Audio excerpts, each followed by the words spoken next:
Hello, good afternoon.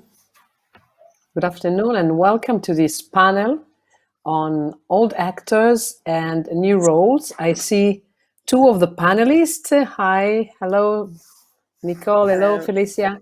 One is still lacking, but I hope that Danielle will come soon.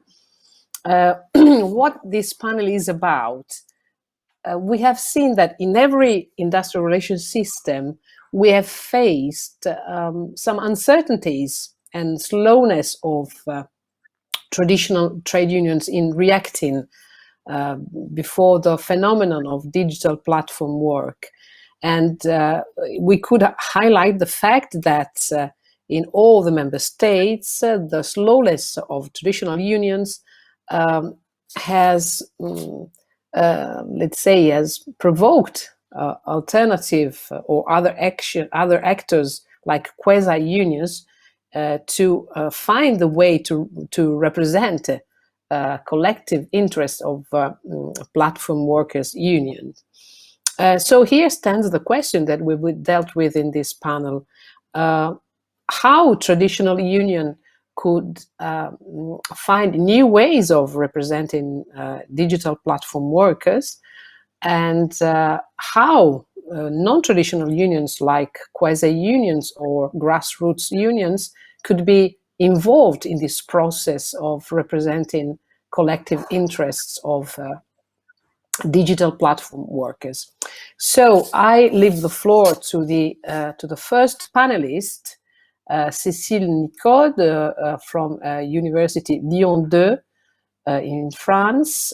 She will talk about the organization of social dialogue between platforms and their workers, the French experience. So, Cécile, Thank you very much. Thank you very much, Pierre. I think everything works. It's yes, it's okay. It's okay. Thank you. I don't know if the slides are okay. Yes, it's perfect. Okay, the slides are starting. Yes. Okay. Thank you. Thank you very much to all the organizers of this conference. Next slide. Next slide, please. In this communication, I would like to present you the latest developments in France concerning collective organization and collective actions provided from platform workers. And these developments, we will see, do not concern all platform workers, as the intervention of the French legislator is now focused on the situation of deliverers and drivers. Thanks. We are here on an ongoing process, and the construction takes place step by step. And so it is necessary to very quickly recall the previous episodes. First of all, I just want to remind that in France, a worker is an employee or an independent worker, that there is no third statute, and that the labor code only applies to employees. For these reasons, platform workers are in France mainly auto-entrepreneurs, meaning they are self-employed under a special status created in 2008. There is a possibility of action for requalification of the contract in an employment contract, but when the Court of Cassation validates this requalification, it happens, the validation only concerns the employees requesting it. Next slide, please. Thank you. So the first episode. In August 2016, the El Khomri law provided for the first time special measures applicable to platform workers. Some of them were improving their social protection, others recognized or reasserted the possibility of collective rights. The right to form and join trade unions, and not only self-employed organizations, and also the right to cease their activity in order to satisfy professional demands. In other words, the right to strike, even if these words are not used in the law. All these provisions were introduced in the 7th part of the Labour Code. I'll come back on this point later on. Next slide, please. Thanks. The second episode. 3 years later, in 2019, the mobility law added specific provisions for drivers and deliverers. And it opened the possibility for the platforms to elaborate charters as a manifestation of their social responsibility. The content of these charters is described in the law. It can concern, for instance, the conditions of work, the prevention of professional risks, the condition of information, the terms of a dialogue with the workers, and also the control of the activity and questions concerning social protection. Several amendments implementing the social dialogue were discussed at this moment. But finally, the mobility law provided that this question would be settled later on by another text that would be elaborated by the government. Next slide, please. Thank you. So we are now at the third episode, and for the moment, the last episode, the order of the 21st of April. A social dialogue can't exist without actors. And the question is how to identify these actors. And furthermore, a dialogue supposes otherness. One can't dialogue with oneself. That would be a monologue, not a dialogue. So it is necessary to think about the identification of the other. Moreover, the other cannot be an emanation of oneself. That wouldn't be a dialogue either. For these reasons, the position of the mobility law, giving to platforms the unilateral power of organizing the conditions of the dialogue, is highly critical. The other one must be independent. And this independence must be ensured from the beginning. And finally, the government was here facing a specific issue, a choice between a direct dialogue, which was the solution preferred by the platforms, and a representation system based on the identification of representatives and even more legitimated representatives. And so there have been a broad consultation process, and at the end of these consultations, a report was given last December, le rapport Frouin, and the order signed in April. And now the foundations of a specific representation for deliverers and drivers is laid. This is a supplementary step to the construction of what the law calls social dialogue for platforms. Next slide, please. So let's see now what is the legal framework. Thank you. Once again, the provisions are inserted in the 7th part of the Labour Code. And this 7th part is a special part of the Labour Code, specially dedicated to the situation of workers which are on the borderline with employment. Some of them will be presumed to be employees under certain conditions, and others will benefit from some of the provisions of the code without being recognized as employees. And so this is the place chosen for provisions concerning platform workers under the leading of social responsibility of platform, as I said. And here the kind of political message is clear. French authorities recognize the need to improve the working and employment conditions of these workers, they admit that this improvement goes through the recognition of effective collective rights, but they do not will to give arguments for an employment qualification of the relationship with the platform, at least, because in the rapport Frouin, it is promoted the possibility of an employment contract, but not with the platform, with a third-party employer.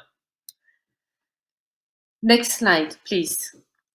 The second point concerning the legal framework, collective bargaining and collective autonomy in France. There are several conceptions of collective bargaining in Europe, and they grant more or less autonomy to social actors. In France, this autonomy has always been developed under the control of the state. The state recognizes collective agreements, give to these agreements strong effects, but only if they fulfill some legal conditions concerning the actors of the negotiations, concerning the quality of the signatories of the agreement, and sometimes even concerning the content of the agreement.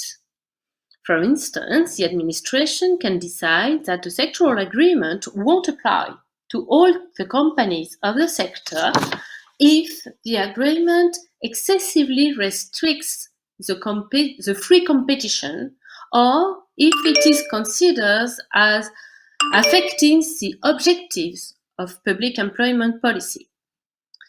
The consequence is that there is no possibility for an agreement to be recognized as a collective agreement and given special effects without the intervention of the French legislator.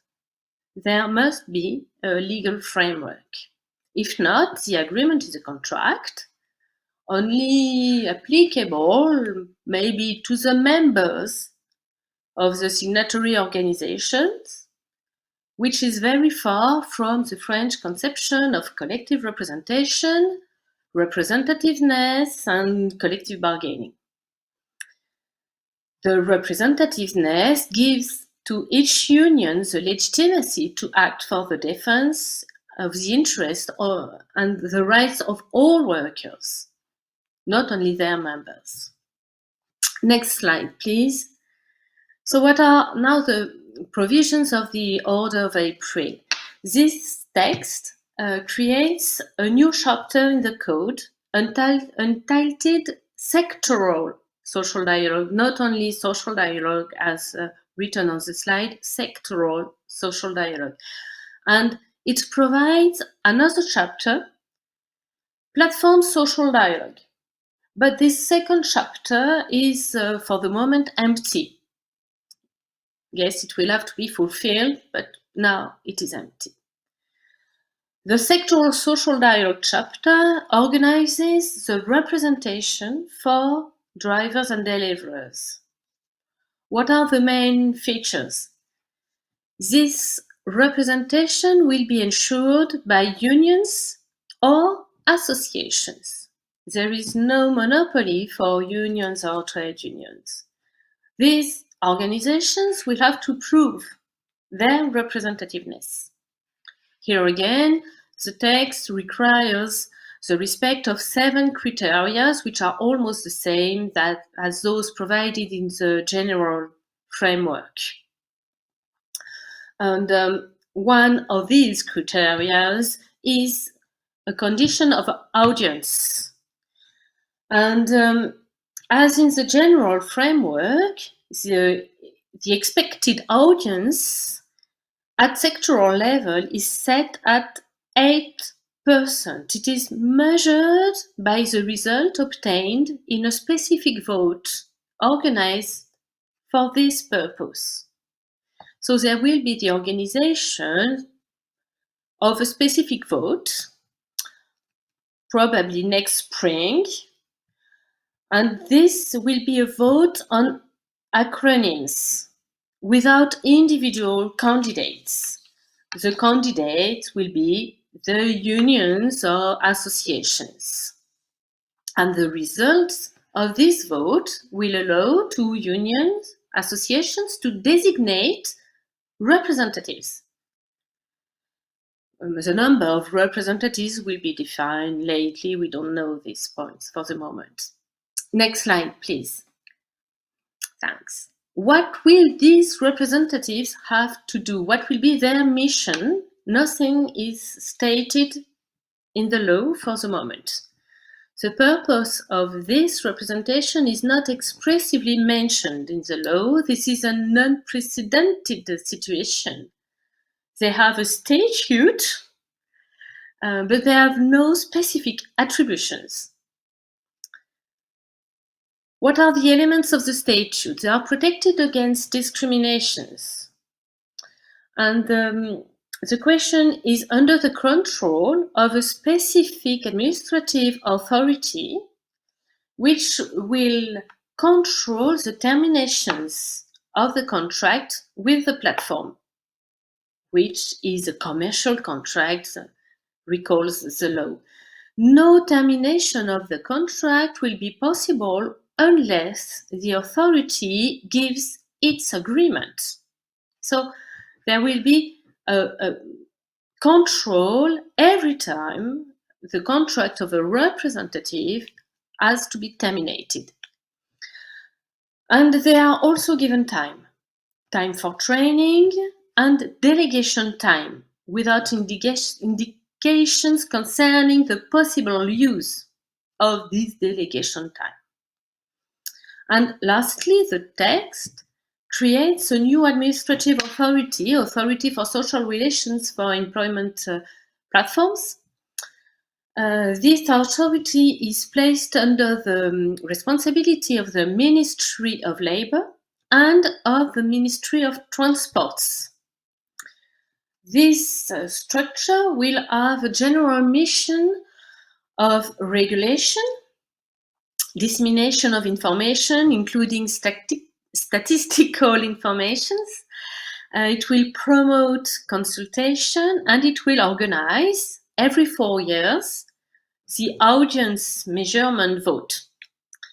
It will ensure the absence of discrimination concerning representatives, and it will also finance their training and delegation time. And all the missions of this administrative authority will be funded by a tax to be paid by the platforms. And now I would share several observations. Next slide, please. Firstly, the order aims to organize social dialogue. And I'd like to come back on these words because in the French context, when linked to collective bargaining, these words reveal a special approach of the exchanges. They are widely used today in the political discourse accompanying collective bargaining reform, and it promotes a pacified approach of the negotiations, the research of a consensus based on the identification of shared interests. The idea of social dialogue tends to exclude in the discourse the concept of a compromise, a negotiation of a compromise based on the defense by each actor, each interlocutor of their own claims. So even if no mission is already provided, the aim of this text seems to gradually lead the actors to apprehend different forms of dialogue without collective bargaining being expressively provided for the moment. The text gives a kind of framework for dialogue on the dialogue, so that the actors think together about the conditions of future exchanges, in particular when the time will come for real negotiations. They can given time to get used to each other. Secondly, the text is a kind of copy-paste of the general rules of the labor code. The differences are mainly minor. One is major, the opening up to associations alongside the trade unions. And this is not a surprise. Under French law, employers and self-employed workers can be structured either in the form of a union or, and in practical this is often the case, in the form of an association. Employees can only join unions. And this opening to associations marks the political will to reaffirm the independence of these workers. Thirdly, concerning this new administrative authority, it is not a surprise either.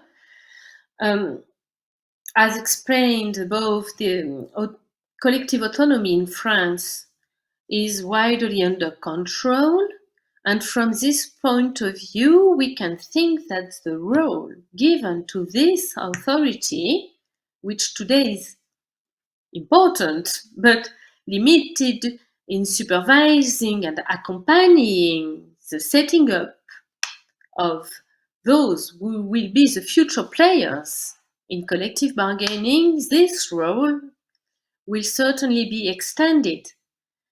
Maybe this authority will be given a role of homologation of future sectoral agreements. Lastly, a question: who is the interlocutor? With whom are these discussions planned? Dialogue presupposes an interlocutor, and for the time being, this interlocutor has not really been identified in the law.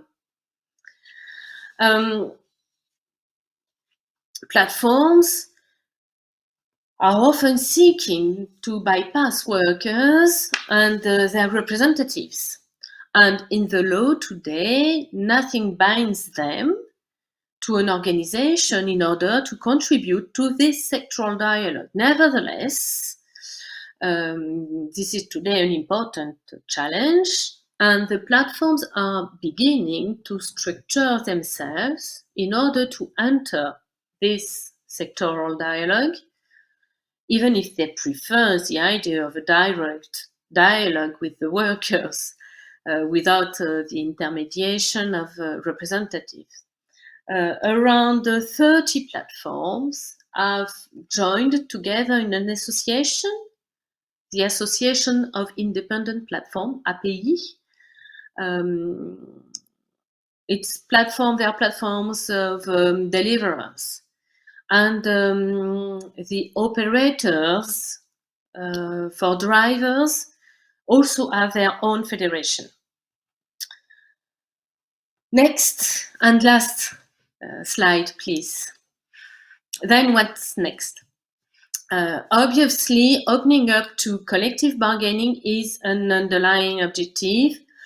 The rapport Rouin considers a range of options from collective contract, applicable only to workers who belong to a signatory organization, to a collective agreement with erga omnes effects, which would be in line with the French conception of collective representation in bargaining. The audience criterion used in the law is a step in the direction of allowing truly collective agreements applicable to all workers in the sector, or why not in the platform if it is finally admitted that this agreement can be concluded in the platform. So according to the rapport Freund, this question shall be considered once the difficulties related to European competition law are overcome. And lastly, there will remain a major challenge, which is entering the platforms, meaning obtaining the possibility of a representation of workers in the platform that would be an appropriate complement to collective bargaining at sectoral level, that would enable the implementation of information rights and of the rights to be consulted on economic decisions taken by the platforms. And that would also allow the recognitions of communities of workers and enforce the link between representatives and represented. And for sure, there will be a fourth episode. Next slide, please. Thank you all for your attention. For your very interesting presentation. I wonder if the French system, which is rigidly controlled by legislation, is capable of taking into consideration new actors representing platform workers, because it seems that it's very difficult for them to have these all these criteria defined by the law. But we will discuss it later. I've seen that Daniel Perez del Prado has joined us. Hello, good afternoon. Hello. Daniel Perez del Prado is from Carlos III University in Madrid, and I give the floor to him to speak about Spain's perspective on platform work, the role of actors. The floor is yours, Daniel. Thank you so much. I assume that you can hear me. First of all, I would like to clarify that today I'm going to show you the results of the Spanish team. So I'm speaking on behalf of Guillermo Barrios, Yolanda Maneiro, and myself. And particularly my agenda for you today in these 15 minutes that I have to speak about the Spanish situation is divided in three main areas. First of all, a little introduction concerning the situation of platform economy in Spain. Secondly, I will focus on the actors, the classical actors, the new actors, their strategy, and the final results. And finally, some conclusions concerning the future, which is going to be the shortcoming perspective according to the research analysis that we developed within this project. Firstly, concerning the introduction, we have to take into consideration that despite a platform economy, it is not a very important sector from both an economic perspective and from the employment perspective as well. According to the last COGENS survey, the employees who work in using platforms are around 17%, but those who are working exclusively using platforms is in Spain below the 3%. Nevertheless, the importance, I have to insist in this point, it is not very important, a very important sector from an economic and employment point of view. It is an emerging sector. Particularly, Spain is with other southern countries such as Portugal, Italy, Greece, and some central and eastern countries such as Germany, Belgium. The UK is also a country in which the use of platforms and the impact of platforms on employment conditions are particularly high or particularly important, according to the Eurofound research analysis. And additionally, in this second introduction, introduction, I would like to highlight also that in the case of platforms, in this emerging sector in Spain, we can find different types of platforms, and within this variety, the area, the activity, which is producing more problems. In the case, legal problems, and in the area of social issues and employment issues, are the ones connected to delivery.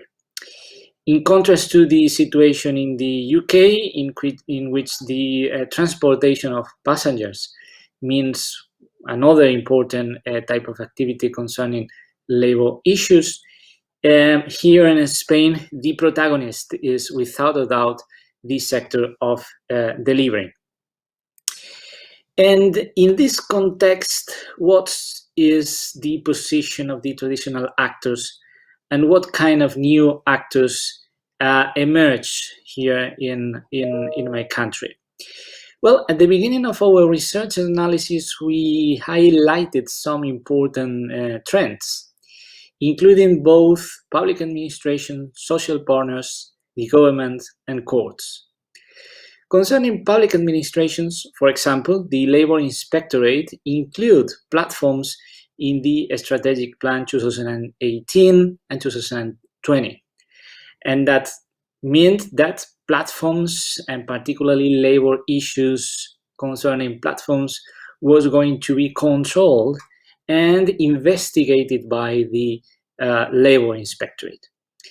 Now the results of that activity are appearing even in the judicial area.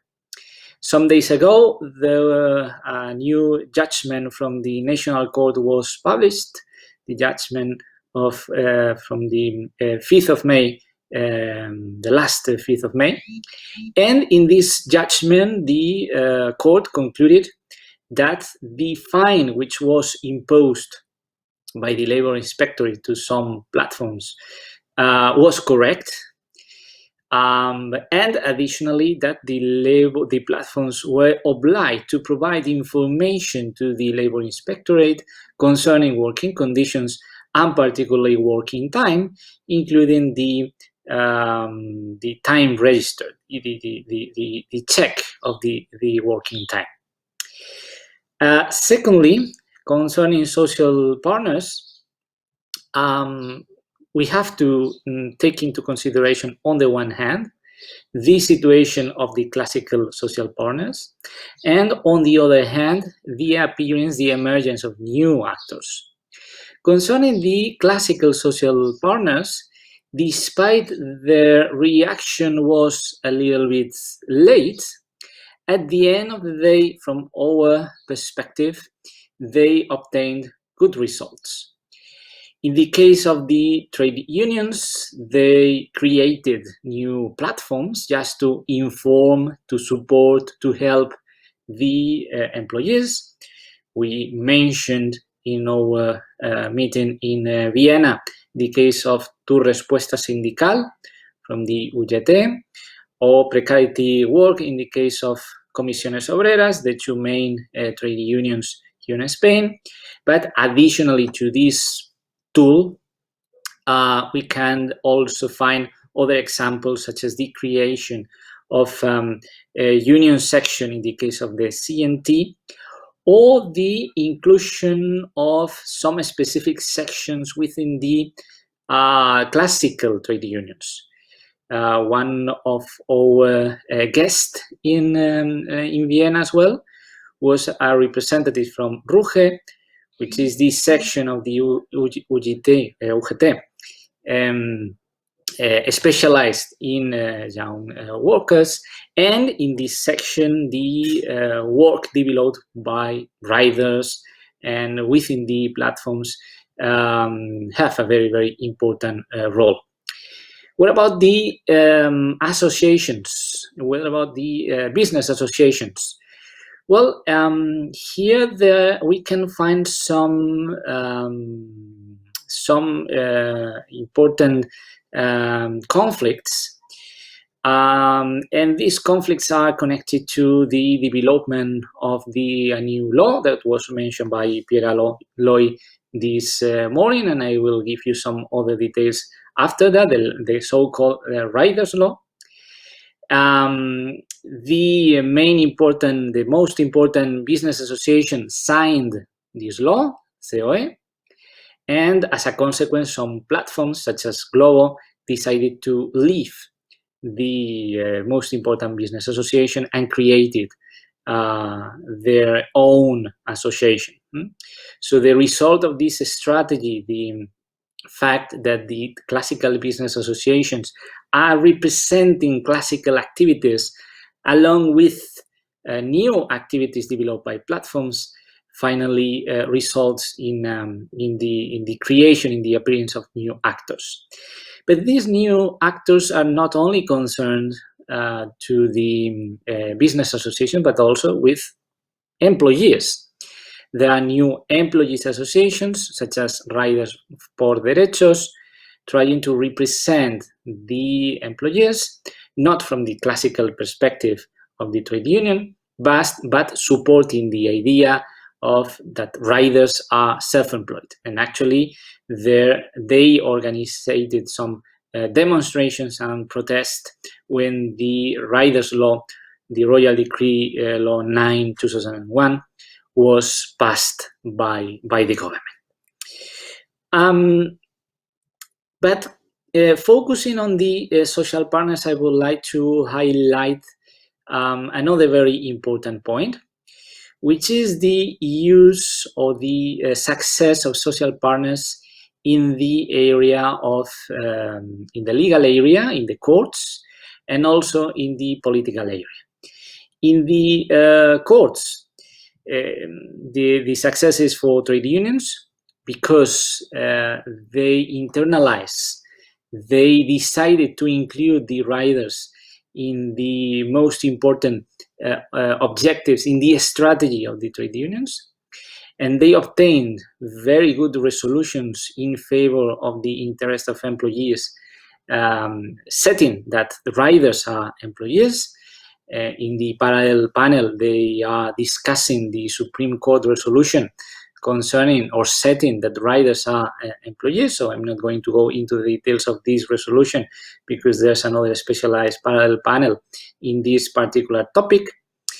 And additionally, from the political point of view, both social partners, the business associations and trade unions, succeeded in having an agreement to regulate this particular area. And that's very, very important to guarantee the effectiveness of the new law. But the agreement between social partners in the political area is extended also to the collective bargaining.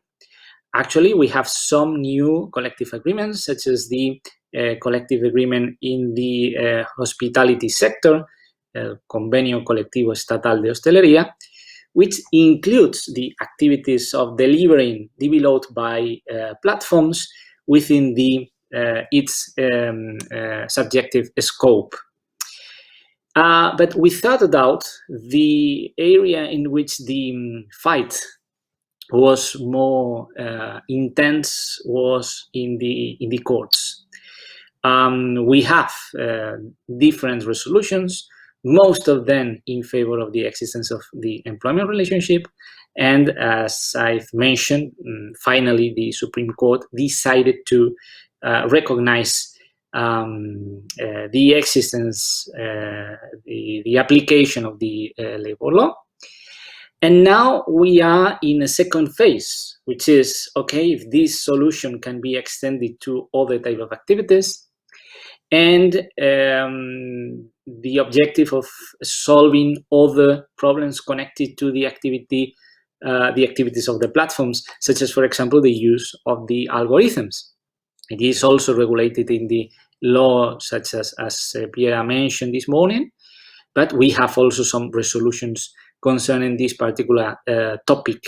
Anyway, I have no time to go into the details, but we can debate it in the debates after that.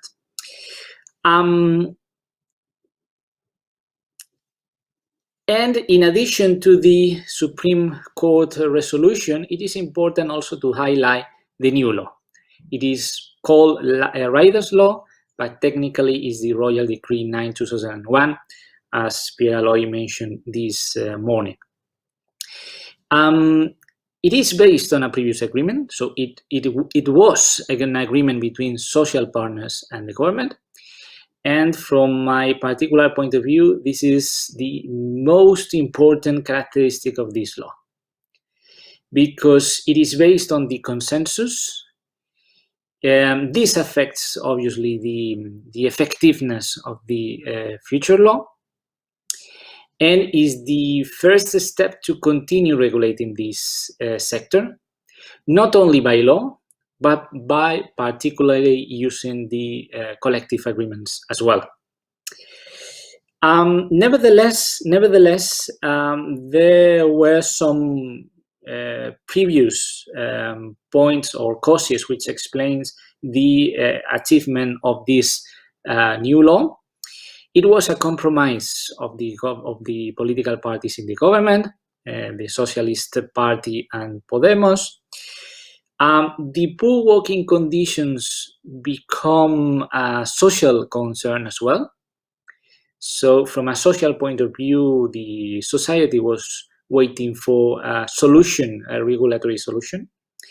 And additionally, as I've mentioned, there was a judicial court debate as well, which was solved by the Supreme Court, but that highlights the necessity of a regulation as well. As Piera mentioned, here the law is divided in two main areas. On the one hand, and this is the most important point for the for this panel, the introduction of a rebuttable presumption concerning the existence of an employment relationship. Despite from a theoretical point of view, it is a rebuttable presumption, it has been characterized as such as a strong presumption. And this adjective, a strong presumption, means that it's very, very difficult to provide evidences against the existence of an employment relationship. Because the law says that when a platform intervenes, when an algorithm intervenes to regulate the working conditions, the law says that that means the existence of dependency and control as well, which is the most important factor in the application of the multiple test. And this is the reason which explains the definition such as an strong. The law is giving that the mere fact of the intervention of a platform guarantees the existence of control and dependency as well. The weak point is that this presumption is applicable only for delivering. Nevertheless, as I've mentioned, is the first step, and obviously it can be extended by law or by collective agreement to other sectors as well. Second point, and I'm finishing my presentation, the regulation of the algorithm. This is not limited, this point of the law is not limited, so it is applicable to all kind of activities, all kind of sectors. And it is introduced in the Article 64, and that means that it is included within the traditional attributions rights of the employees' representatives. So in addition to the right of information and consultation, there's a new right concerning the information related to mathematical calculations and algorithm. This is a tremendous advantage that is going to be developed, obviously, in detail for each sector and activity in the collective bargaining agreements as well. And I'm going to conclude with some reflections for the future. What about the new actors which appeared? They will be here in the future in the area of industrial relations. The success of the classical actors are going to have an influence on the existence of these new actors. What's the role of the collective bargaining? It seems that the law is giving the power to the new reforms, is giving the power, is setting a very important role into the collective bargaining hands. Collective bargaining is going to be enough to regulate the problems and the challenges of this particular sector.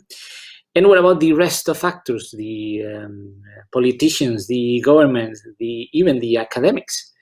It is, from my personal point of view, it is necessary to continue working in this area from all these perspectives, because only a very tiny part of the problem and challenges within platform work have been solved. And that's all. Thank you very much for your attention. Daniel, for your very rich presentation. I think that you have maybe demonstrated that all actors, all traditional actors in Spain have demonstrated to be really powerful still and really capable of following the transformation of digital platform work. Since they have first of all, they have contracted out a piece of legislation, because it's a case of ley contratada, and secondly, because they have defended their traditional audience with that instrument of legal presumption of subordination. So they have protected their traditional audience, and that's a guarantee for them to keep their power on. But yes, they have demonstrated to be, let's say, really on time.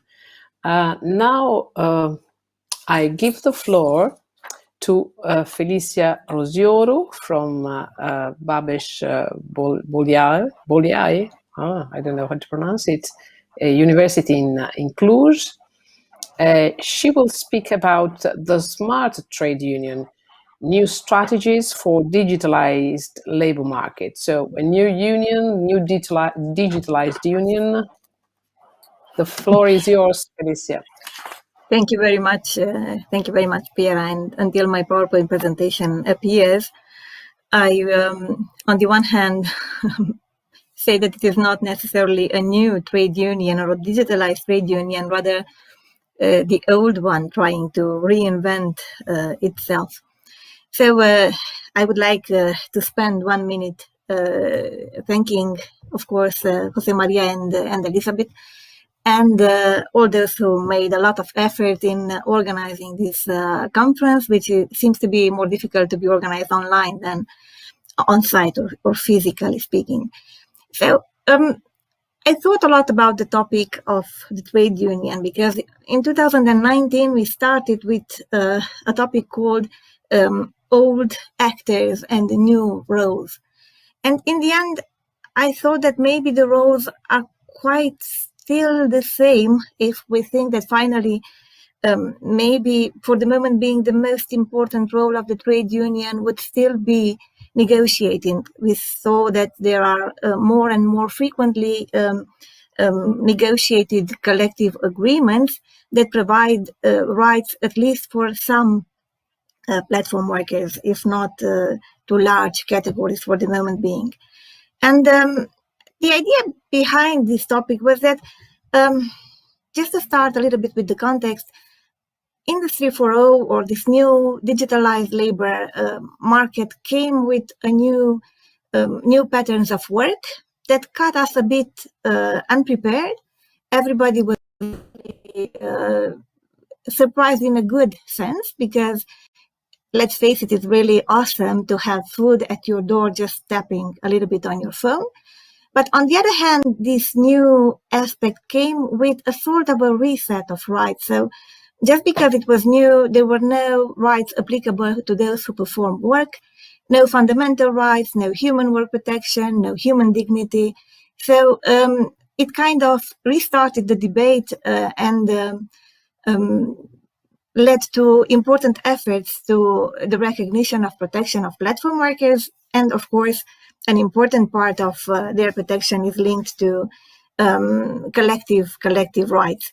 So the key word in this digitalized labor market is efficiency. And we saw that there are intensive management practices, there are algorithms controlling human works, and I will just advance by saying that I also consider that the Spanish achievement of workers' representatives being informed on how the algorithm actually works is really essential related to this topic. So just to say it briefly and to have a sort of a Hollywood image in front of us, we kept saying that robots will perform small, repetitive, maybe unskilled tasks, and humans are going to dedicate their energy to creative activities and leading to something new. But the reality shows that compliant humans, they perform repetitive activities fast and under so-called robotic controls. So if you think about all the thrillers where robots take over the world, I wouldn't want to dramatize it because technology is obviously good. But the idea is that trade unions, they had to face something that was interesting, like the background of my slide, but a bit difficult to understand what it is about, and with very little means at the very beginning. So this is why they really had to change their strategies. And I would like to show the next slide, please, if possible.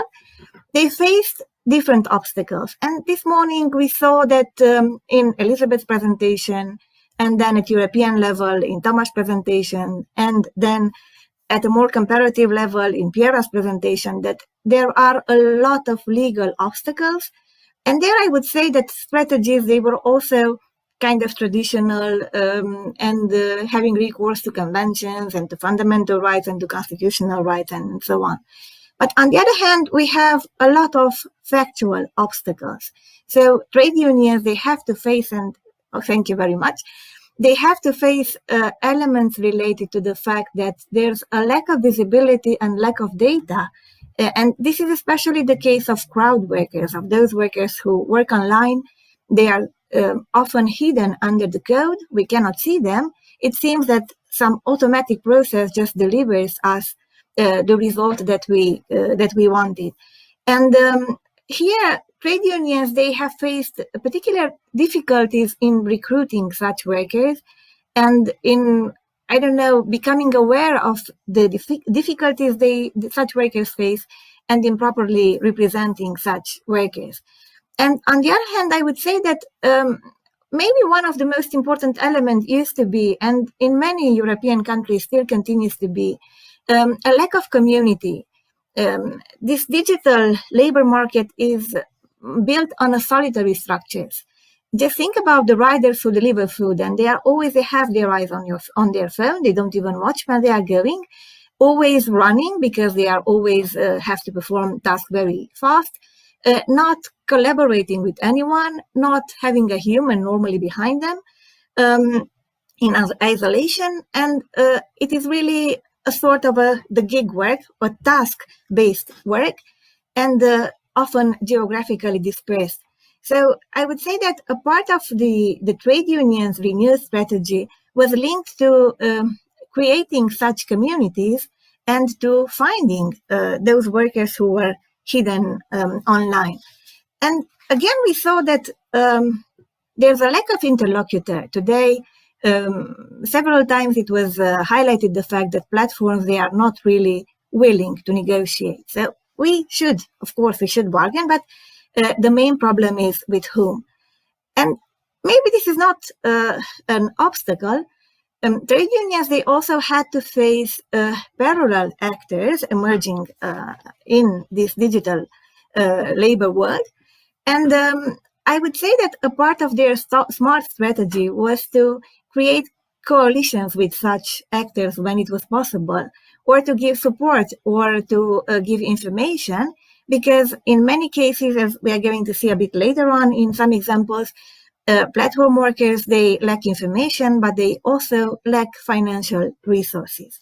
And I would say that there are two main types of strategies used by trade unions, and The first one was the traditional strategy, and please, the next slide shows us that especially in Western countries, we had actors of the struggle, especially in the case of riders, because they are visible. So they have two advantages. They are visible and they get in contact with clients.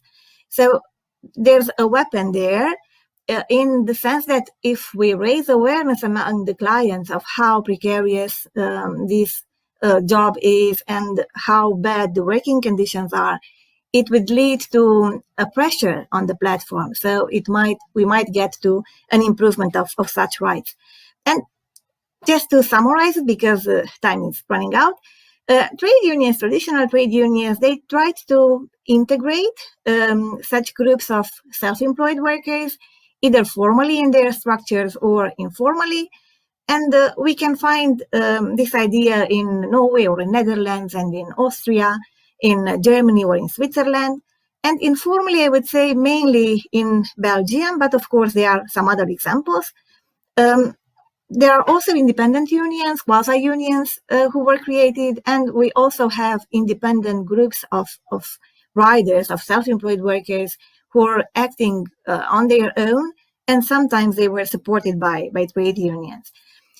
We can see from this not very clear picture that mainly we find an involvement of trade unions in Western countries because I would say their platform work appeared a bit earlier than in my country. We kind of have like a year of a difference. And for the moment being, for example, in my country, we are still at the level of small protests organized by riders without a genuine involvement of the trade unions. But besides of this traditional approach, on the next slide, we are going to see that trade unions, they really did what seemed to be a very good idea some years ago. And I started from the statement in Austria in 2019 that trade unions should be where members are or potential members are. You cannot really expect a person who's working online, a crowd worker, for several reasons, either because the person has family responsibilities or is a second job or so on. You cannot really expect to look for the physical trade union. And I have put the picture of a rider because, as I mentioned, always when we see them, they are with their phone in their hands and they are used to text and to search for information. So the idea is that if we have a digital work, then we are supposed to also have digital tools in order to recruit members and in order to organize them and in order to inform them. And you can find many such initiatives on the digital platform Observatory. And they focus, let's say, on different aspects. And I really considered that among the smart strategies, there would be the following. So first of all, on the next slide, I did consider that it is important for trade unions to be present on social media. And they did. So maybe some years ago, there were only a few trade unions who actually had a Facebook profile. Now we can see that most of them do. And if in 2018, it wasn't really a dialogue, it was a kind of one-sided information provided. Now Facebook and Twitter and WhatsApp, they are used in order to effectively organize workers and to communicate and to inform such workers. So if workers, they do look for their jobs, for their gigs, for their job online, it is the easiest way to inform them, and it is also the easiest way to recruit them. Fortunately, this is a very important tool that it is used nowadays by most of the trade unions. I spent the last month trying to find the major trade unions on Facebook and on Twitter and even on YouTube, and I have to be honest, and I did. So as Jose Maria said at the beginning, Twitter is more effective than the blog, and I could say that some trade unions, they are very active on Twitter. And among the smart strategies, on the following slide, on the next slide, I have highlighted three important such strategies. And I have named the first one Raising Awareness, and the second one Tackling Platform Reputation, and the third one Elements Related to Information, and let's say a final purpose of negotiating the algorithm. And among raising awareness, on the next slide, you can find some examples. It's not really easy to see on the slide, unfortunately. So raising awareness involves two aspects. First of all, for riders, for couriers, raising awareness of the consumers on the precarious situation of such riders. And I would say that in Bologna, it was an important part of the strategy. A person involved, a rider involved in the signature of the charter, told us in Vienna that he was quite disappointed because they were people on the street to consumers in order to inform them on their precarious situations, and some of them really considered those leaflets, but an important part of them were simply thrown by the consumer. So one of the importance of the digital tool, a major importance, I would say, consists in this raising awareness, sharing tweets and Facebook statuses related to the status of such workers. And for example, one important memo was the Bongo cat for couriers in Finland, where actually couriers, they use the image of a very nice cat. You can search online for it if you want to. And they kind of ask consumers to rate Foodora with just 1 star to see how important the impact of ratings is also on the working conditions of the workers, and not just for the app. So there was, and I would still say that it is an important part of this digital strategy to beat platform with its own tools. So to inform consumers that it's really a precarious type of work. And on the second aspect of raising awareness is related to the workers itself. Tu respuesta sindical was already mentioned by our colleague Daniel, and I found it particularly important that there you have all the relevant information, even a comparative approach of the different rights as an independent and as a worker, as an employee. So raising awareness also among couriers on their status and of the rights they should actually have access to. And there's another important initiative, and equal IG Metall, a German trade union, and a Swedish trade union, and an Austrian trade union were involved in the project, which is called Fair Crowd Work, where basically the platforms are compared, and the platform workers, they gain access to comparative information related to different aspects of the platform. So they can see how well or less well protected they are going to be if they work for a certain platform. And on the next slide, we are going to see that also an important part of the strategy and beating platforms with their own tools consisted in rating platforms. So if we want to get them to negotiate, a good idea seems to be to put pressure on the platform. So to show that working conditions are not so good, that they unilaterally change prices, and they disconnect automatically at the slightest event, let's say, created by the courier, or simply because they have protested.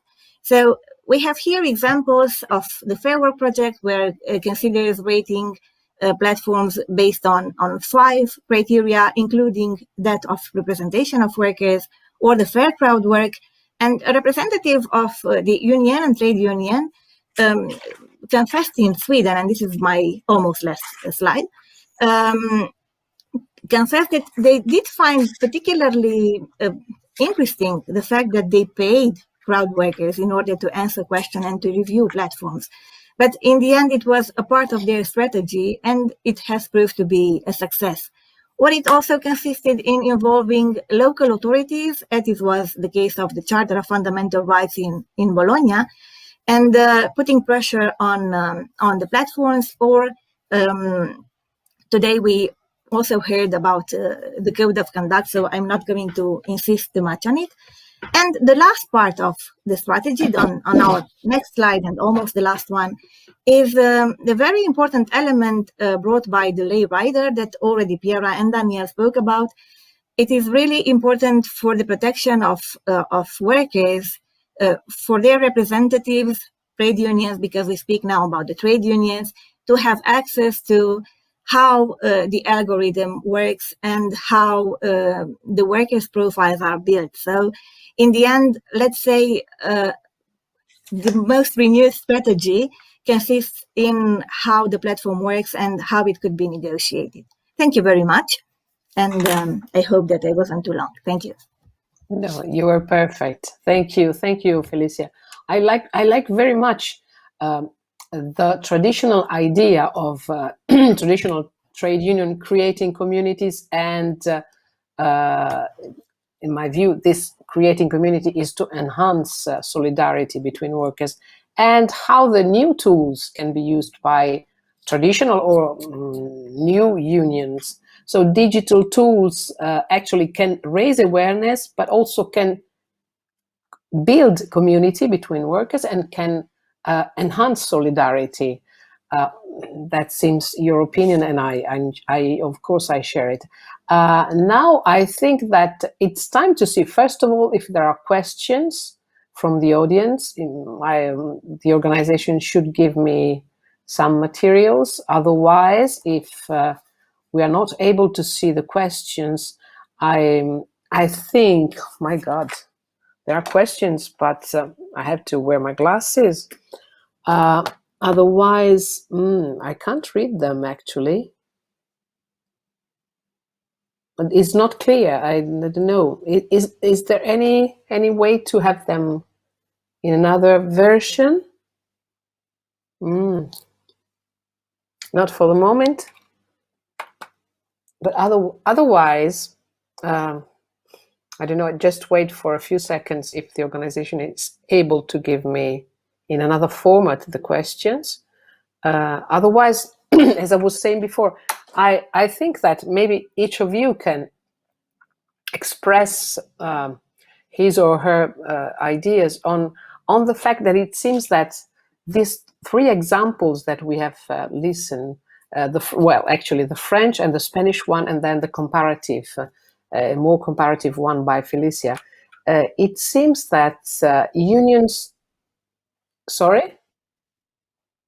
There are no questions. Okay.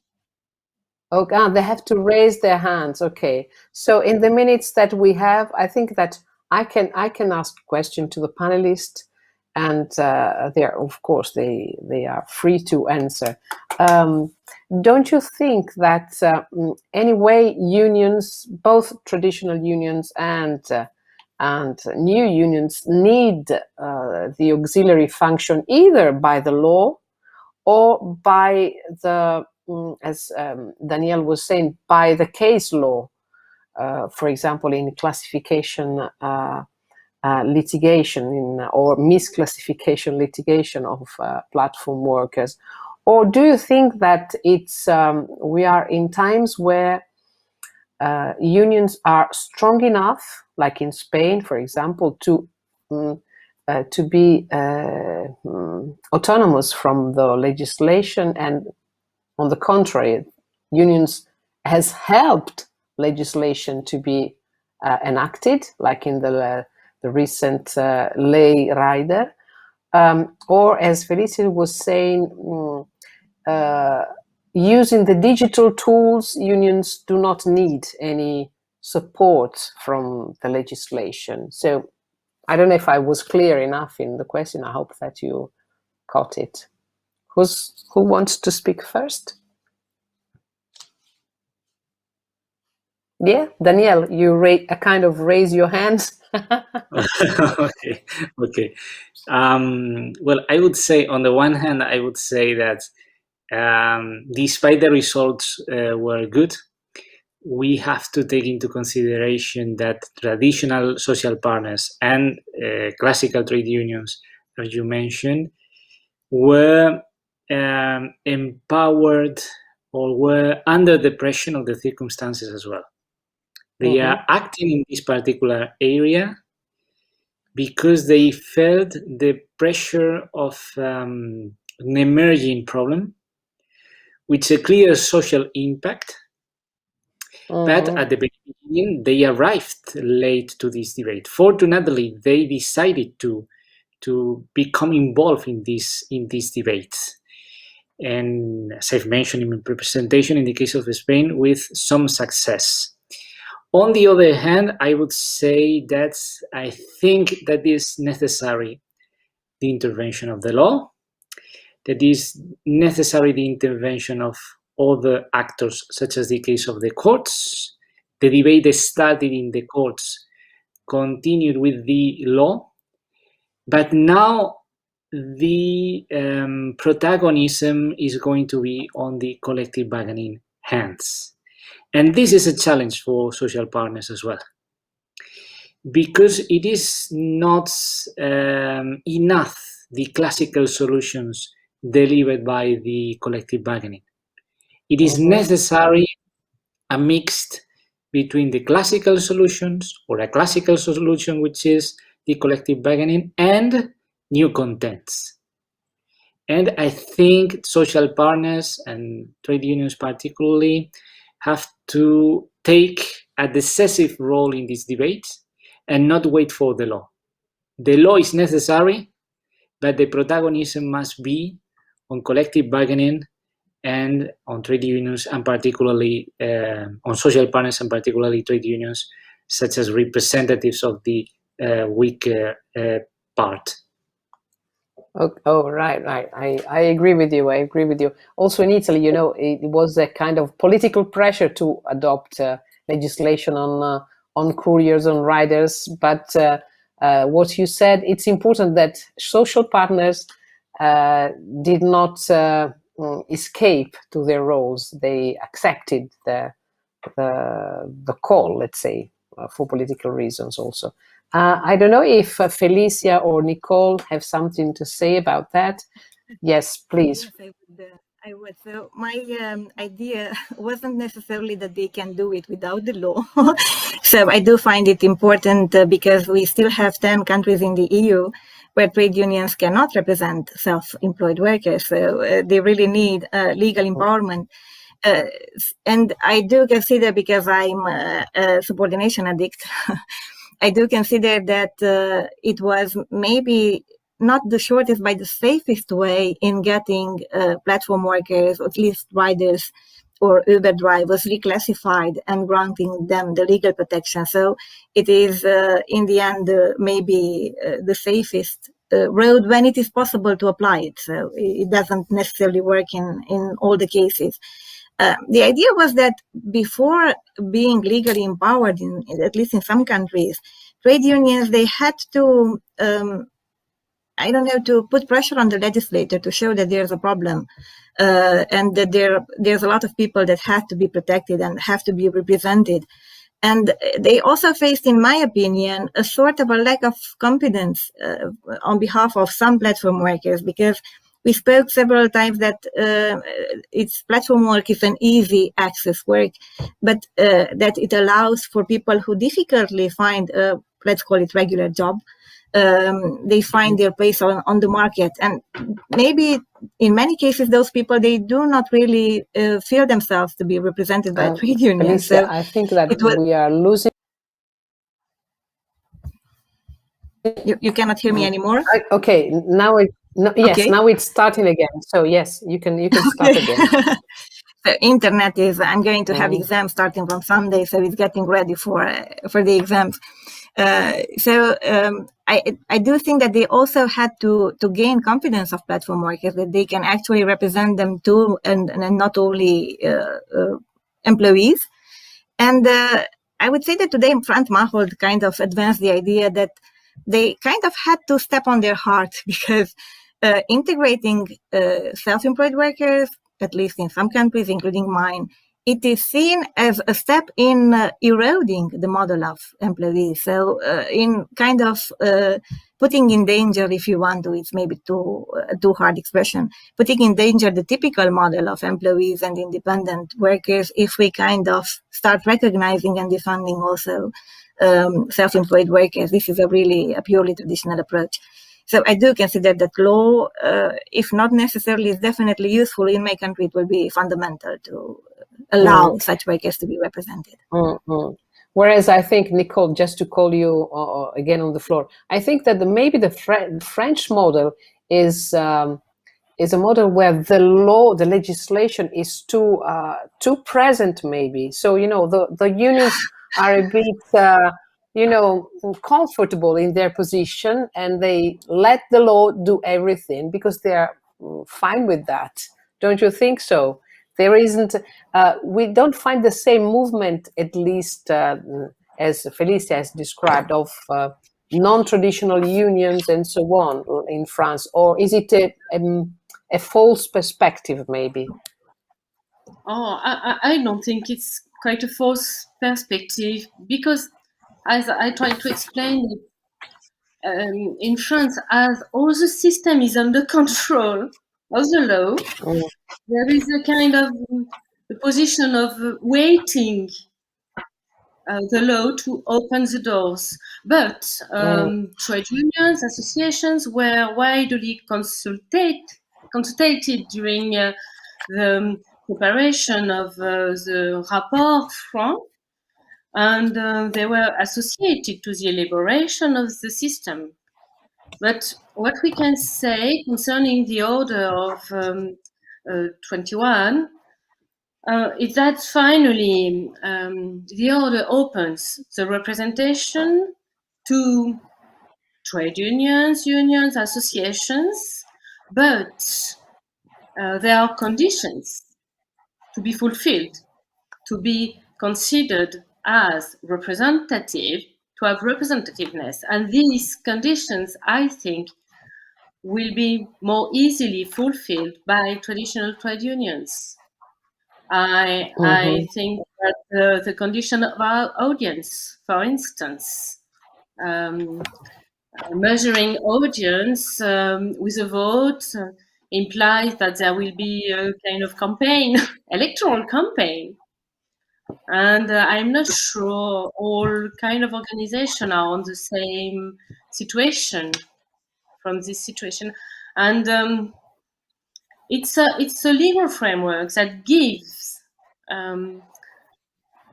possibilities for action that protects, but also that can limit action. Yes, there is an ambivalence on the situation, of course.